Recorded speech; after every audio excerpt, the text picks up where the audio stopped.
oso argi dagoena edo zein den bilatzen den euskalduntasunaren irudia, ez? Hori da. Esaten genuen ahotsa, gogorra... Harria, burnia, egurra, ez? Guztira leioa handutu da egia,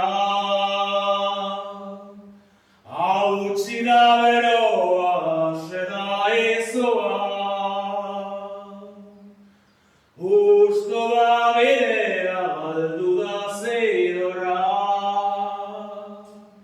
oztu da kalea, bututu da airea,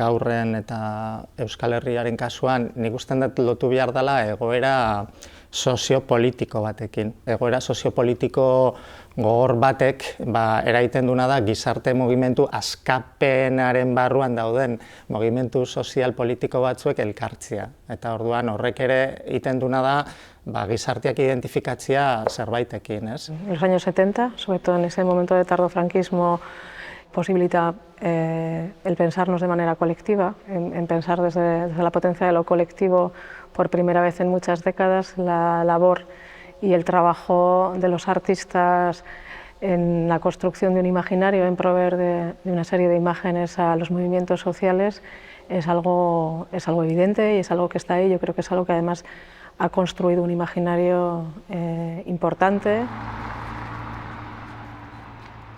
Beti lotu izan ditugu gaurreko artistak, azkenean Matxilidak egin zuelago logoa eta baina, hemen Amnistia Orokorra presoak kalera, 77an, behira zenbat artista batzen den zea hortara.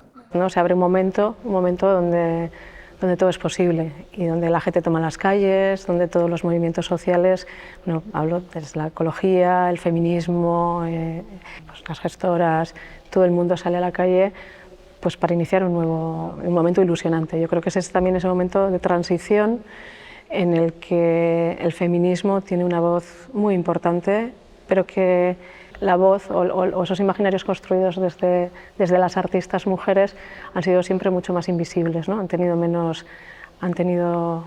reivindicado menos la autoría. Bueno, hanek esan du, kartel horretan, 77ko kartel horretan ez dago emakume bakar batera. Bai, azkenean esaten genuena, ez? Osea, mugimendu politikoak edo momentu honetan ez direla denentzako edo espazio publikoarekiko aukera edo argi dagoela batzu daukatela eta beste batzuk ez. Edo nola historiografiaren aldetikan momentu honetan justu artikulatzen da mugimendu feminista Euskal Herri mailan eta nola hori historiografiak gero gehitu nahi izan duela, ez? Baina momentuan edo beti egin denean halako irakurketa politiko bat Euskal Artearen inguruan eta bar, baina inoiz ez dela gehitu. Pero los artistas vascos hemos tomado conciencia de toda nuestra herencia cultural y de nuestra situación actual que nos compromete ante el porvenir espiritual de nuestro pueblo. Erabiltzen direnen artista hauek, holako eraikuntza kultural bat egiterako orduan, ere hartzen dira artista hauek justuki herri mugimenduekin lotuta egon direlako, baita ere nola baiteko publikoki ere bai identifikatu zirelako frankismoaren kontra, ez badago holako ideia politiko bat, non aukeratzen diren zehazki diskurso bat. Gertatzen dena da askotan, mugimendu sozialak ofizializatu egiten dianean iristen dira botere punto edo gune batzu eta trantsizioa edo Franco hiltzen denean boterera iristen dira mugimendu sozial horiek eta orduan mugimendu sozial horiek dake behaien iruditeria. Hau adibidez Pasaiako ez dakitera 72an edo noiz jarri zuten. Claro, azkenean ere interesgarria da ulertzea kontu guzti hau oso denbora laburrean edo ematen dela, ez? Bai. Ari gara alde batetik esaten iruditegi hau existitzen dela herri mugimenduetan, baina lako instituzionalizazio prozesu hau hasten da horrelako adibideekin, ez? Eta pixkanaka gero daukagu, hori parlamentuan sartzen da, kutxak hartzen du.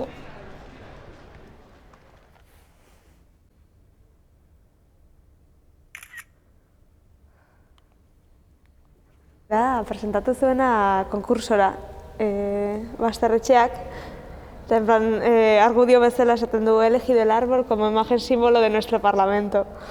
Beti dela ere bai aritza, ez?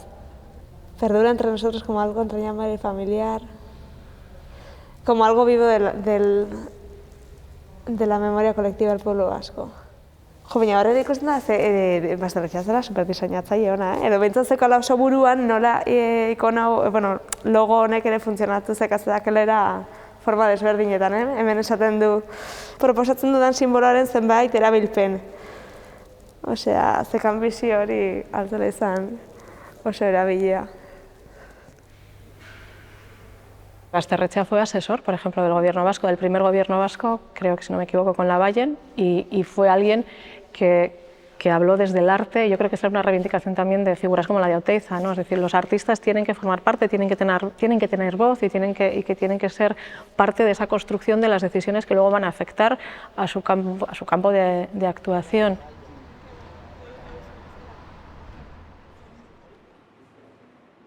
Hau da, adibide perfektua ere bai ikusteko iruditegi honen ere bai bilakaera gaur eguneraino. Hau interesgarria da horregatik, ez? Lehenbizizan zelako horrelako kaso potolo bat, eta Basterretxeari egiten zaio enkargo bat, horrelako proiektu berri bat edo diseinatzeko, non ideia zen egitea zentro teknologiko bat.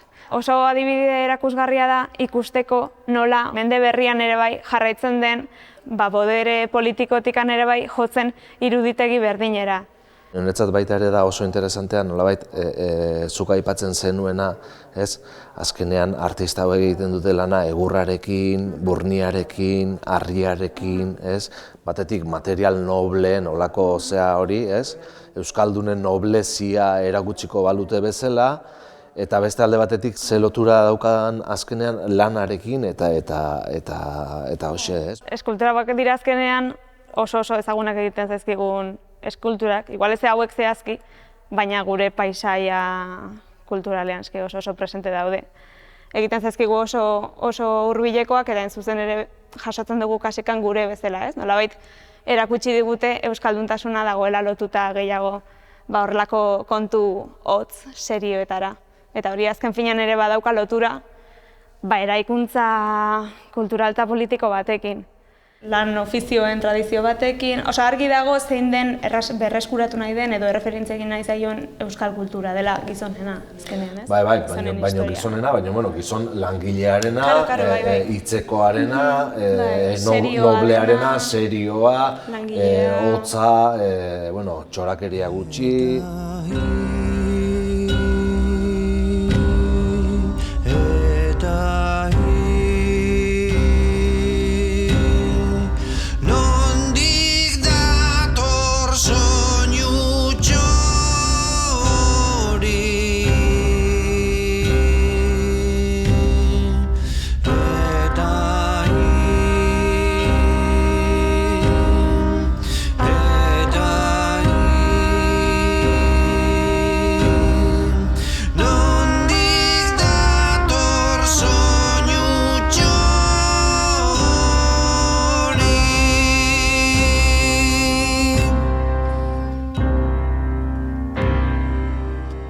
Nik usten dut bai legitimatuta daudela sozialki, baina lortu zutela legitimazio soziala batez gizartearekin bat egin zuelako, asmatu zuelako gizartearekin bat egiten. Esan egitena da, nik ikusten detenean argazkitan, Zumeta, ez dakit nungo tabernan, ez dakit zeinekin, hori ez da pintore ospetsu baten irudia munduan.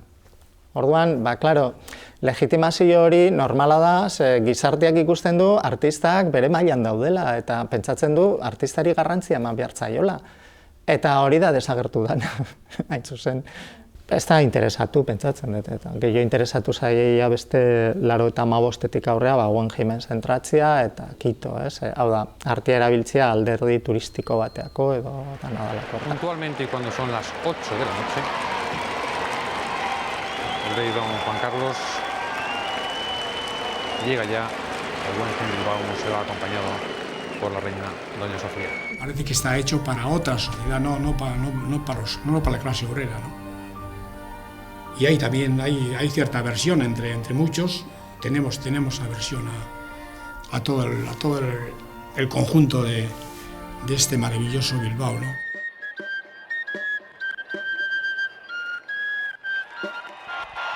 Un grandísimo aplauso, por favor. Hori da hori lan egitea. Gora Euskadi, gora Bilbao, Red Bull Clip! Eta kuriosoa da hori ez, 50. hamarkadan hasten den iruditegi bat, nola orain apropiatzen den eta ematen zaion beste gehigarri bat dela ere bai, aurrera begira, bai Europara begira dagoen, herri bat eta bai kultura bat, ez? Oso pozik nago, ha sido fantástico, ¿eh? Es verdad. Perfecto. Bueno, le quería preguntar brevemente, porque no tenemos mucho tiempo, este año de capitalidad cultural, ¿es una oportunidad para qué, a su entender? Yo creo que es una oportunidad, en primer lugar, para que todos los europeos conozcan Donosti, y eso me parece muy importante. En segundo lugar, es una oportunidad para mostrar cómo Europa es diversa, cómo Europa se construye culturalmente.